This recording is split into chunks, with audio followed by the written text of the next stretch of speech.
Bonjour à toutes et à tous. Ensemble, tournons-nous vers l'Esprit Saint. Ô Seigneur, envoie ton Esprit, qu'il renouvelle la face de la terre, qu'il vienne renouveler nos cœurs, brûler de son amour divin notre intelligence et notre cœur, et l'intelligence de notre cœur, pour que nous puissions pénétrer la parole que nous allons entendre, que nous allons accueillir, qui va prendre vie, prendre corps en nous, pour nous transfigurer en lui.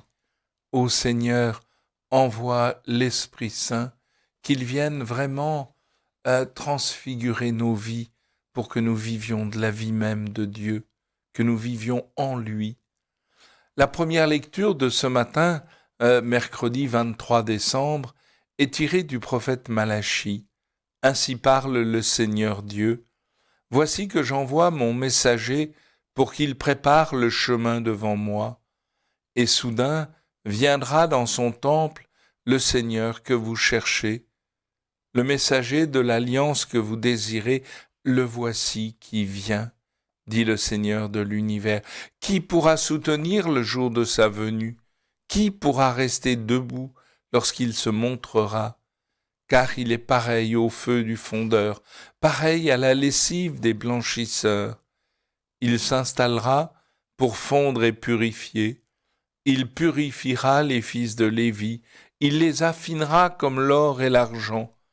Ainsi pourront-ils, aux yeux du Seigneur, présenter l'offrande en toute justice. Alors l'offrande de Juda et de Jérusalem sera bien accueillie du Seigneur, comme il en fut aux jours anciens, dans les années d'autrefois.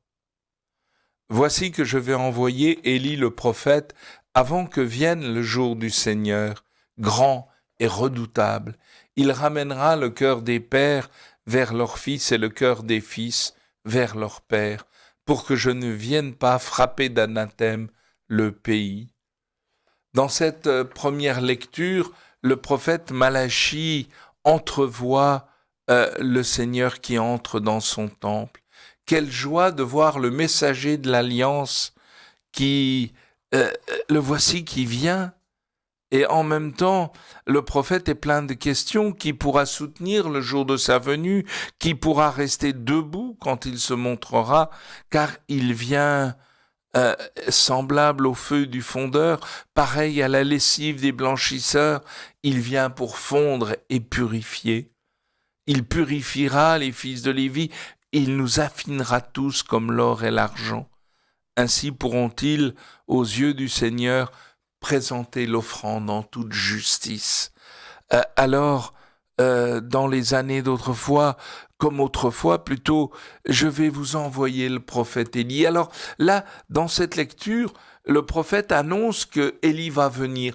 Et Élie, on savait qu'il préparerait, qu'il devancerait le Messie pour annoncer sa venue. Mais dans cette lecture, ce qui est magnifique, c'est de voir le Seigneur qui entre dans son temple et va y entrer comme un tout petit enfant, pas du tout comme un roi régnant avec des chars, avec une armée. Non, il vient celui que le Seigneur envoie, que notre Dieu envoie au milieu de nous pour transfigurer notre monde et nous redonner la possibilité de réaliser notre vocation.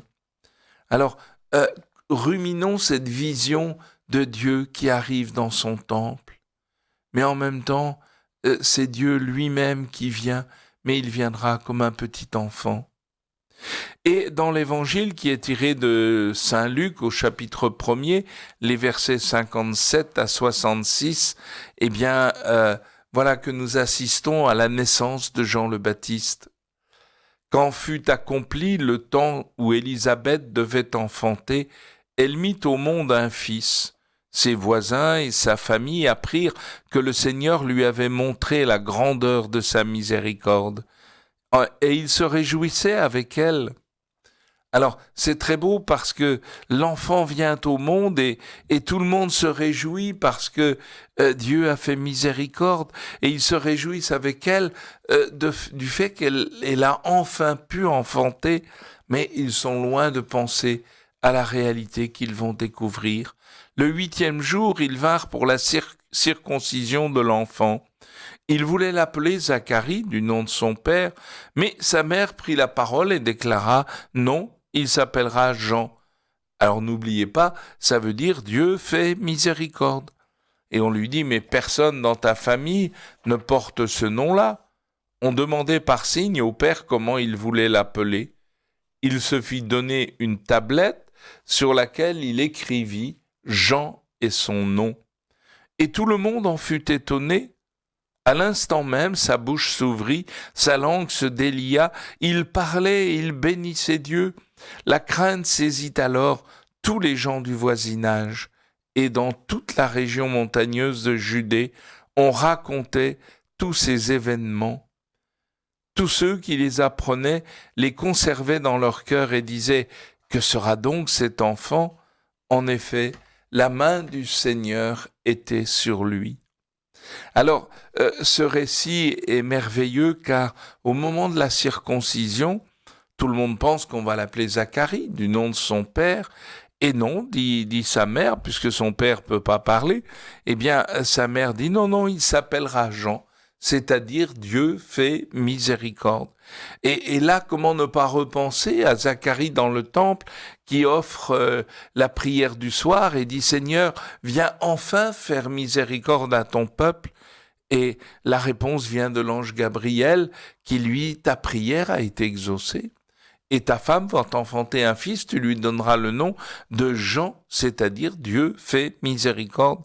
Et voilà, alors on demande aussi au papa, parce que c'est à lui que revenait la mission de donner son nom à un enfant, et il se fait donner une tablette et il écrit « Non, Jean est son nom ».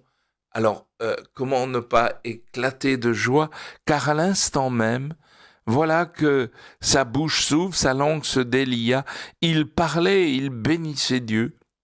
La crainte saisit alors tous les gens du voisinage et dans toute la région, on racontait tous ces événements.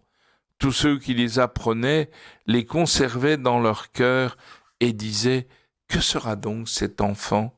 En effet, la main du Seigneur était sur lui. Voilà que le fruit de la miséricorde, le temps de la miséricorde est arrivé. Nous sommes à 2 jours de Noël, mais le temps de la miséricorde est là.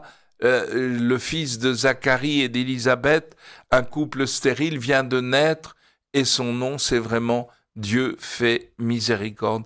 Pour rappeler à tous que l'heure de la miséricorde a sonné, et bien que l'heure de la miséricorde sonne pour chacun de nous en chacune de nos vies. Bonne journée avec la miséricorde sous la conduite de l'Esprit Saint.